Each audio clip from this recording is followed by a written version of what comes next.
As the popularity of isekai continues to rise, many new and unique stories are being created from this genre. The unconventional protagonists, deep fantasy elements, world building, and overpowered characters make it a perfect genre to escape into. Some isekai hits include Rise of the Shield Hero, Overlord, and Sword Art Online, but unfortunately, for Reincarnated as a Sword, it'll take a while before people give it some recognition. But don't be fooled by the absurdity of its title, folks. That time I got reincarnated as a slime is ridiculously sounding as reincarnated as a sword. Do we need to be reminded what a fantastic anime that turned out to be? Now we're here to show you why Reincarnated as a Sword should definitely be up on your to-watch list. P.S. This video is packed with spoilers, but we promise not to ruin the thrill if you haven't seen it. With that said, let's get straight to it. Like many isekai tropes, a character dies and gets reincarnated into a fantasy world. So far, we've had a dragon, a skeleton, opposite gender, and now we have this ridiculous idea of reincarnation as a sword. But why a sword? The author probably wanted to be unique, and honestly, the audience is probably tired of seeing Kirito lookalikes. But hey, it's a second life, at least for our sword protagonist. Luckily for him, he could move on his own despite being a sword, thanks to his telekinesis ability. Usually, when you're born into a fantasy world, the first thing to do is level up your magic and skills. And this is precisely what our talking sword began doing. After defeating several monsters and obtaining their skills, he leveled up quite a bit. He can use sorcery, appraise others, and even Skillshare. Wow, whoever wields him is about to be OP.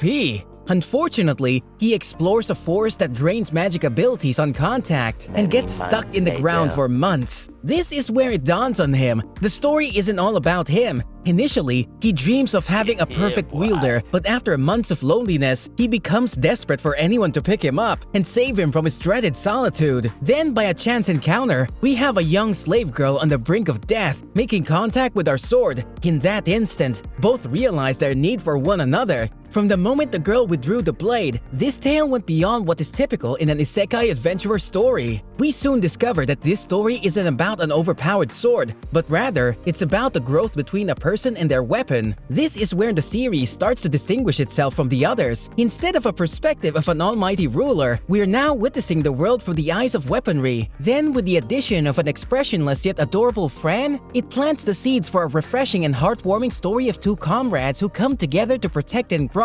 So what is it about this dynamic duo that is so unique?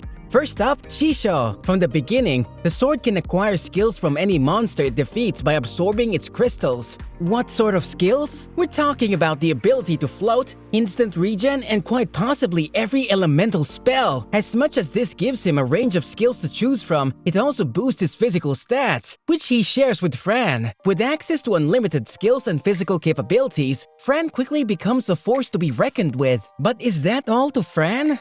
Nope, Fran starts off with very little. Our cute young protagonist is one of many Black Cat demi-human clan members belittled by society. If you're born into this defenseless race, life will be challenging, and most end up as slaves. Other races like the dwarves are known for their craftsmanship, whereas the Black Cats have no remarkable traits. In an effort to create a better future, Fran's parents sought the theory of evolution. Unfortunately, they passed away before even realizing their dreams. Alone at a very young age, Fran grew up with slave traders who had an anticipated run with wild beasts. It was a brutal moment as both slaves and masters alike got ripped into shreds. Desperate to survive, the world heeded Fran's struggle, and her tenacious thoughts reached Shisho. Even though her clan was doomed from birth, Fran was determined to escape this fate. Using her opportunity to wield this mystic sword, she devotes herself to becoming a true adventurer despite her young age. With this goal in mind, what follows is Fran and Shisho's adventure to become stronger and free the shackles of Fran's Black Cat clan. Although you'd expect Shisho as the star, as the title insinuates, Fran completely steals his spotlight. This story follows an unconventional approach to the isekai fantasy series. Here, the story is about the growth of an ex-slave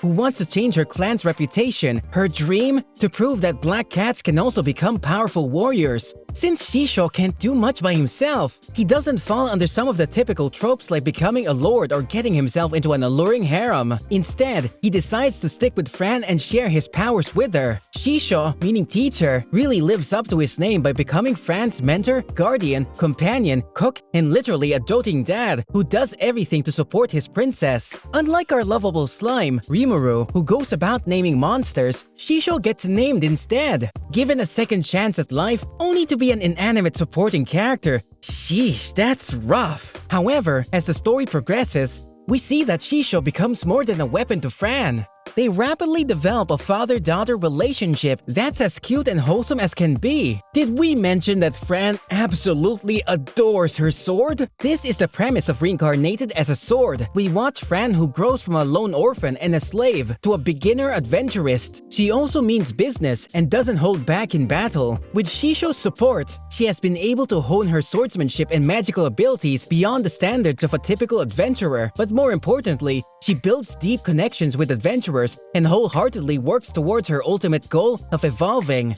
If there's one thing worthy of note in this show, it's Fran. Not only is she just downright adorable, but she also has a lot of quirks and habits we can never get enough of. For instance, she's as blunt as they come. This sarcastic and brutally honest attitude makes her funny but unlikable at the same time. Did we also mention that she's merciless and would happily stab someone when enraged? But there will always be those who love her unconditionally, and we're talking about you, Amanda. Overall, Fran's character is a mix of refreshingly lightheartedness and purity with a hint of candidness. So with that, let's talk about how deep this series actually is. As the isekai genre typically follows the same pattern, you need to add something worthwhile for a series in this genre to stand out. Reincarnated as a sword does just that with its character depth. There's nothing more captivating than an excellent old tragic story. For Fran, that's a check off the list. Fran had already gone through hell, as the life of an enslaved child wasn't easy, with no one to trust or give her affection. Growing up in such conditions was bound to significantly affect her. Now, have those events impacted her personality? This is where it gets interesting. After Fran and Shisho become companions, she heads to a nearby village to become an adventurer. During her adventures, she meets many people, such as the A-class adventurer Amanda, who's a bit too obsessed with Fran. We're talking about proclaiming her love for Fran and coincidentally running into Fran too many times. But likely because of her history as a slave, Fran tries to keep everyone at arm's length and prefers to take matters into her own hands. As you follow this series, it's not so much an overpowered character in a fantasy setting. Instead, the show explores how an unloved child discovers love with the help of her sword. But she's no damsel in distress. One of her main characteristics is her winning mentality. Since her fateful encounter with Shisho, she has continued to push forward with determination and resolve, resulting in her quick rise in ranking. But this is so unheard of. Fran gets misunderstood and ends up fighting with other adventurers. It's clear our cute swords mage is not one to back down and always take on any challenge head-on, like battling a highly regarded A-rank adventurer head-on. Like most isekai shows, Reincarnated as a sword can be very wholesome, with Fran fixated on her curry or Amanda's exaggerated love for Fran, but it also includes some pretty intense battle scenes, with a few near-death experiences. Fran is constantly in danger, and the battle gets more complex as they go on. For instance, the struggle between Fran and the unexpected appearance of a formidable greater demon was the start of what Fran and Shisho were capable of. With the unique combination of double casting and the sword having a willpower of its own, together they are both strategic and powerful. It's these sorts of battles that will make you ponder what other fights the series might have in store. For now, let's just say her lightning skills will leave you amazed.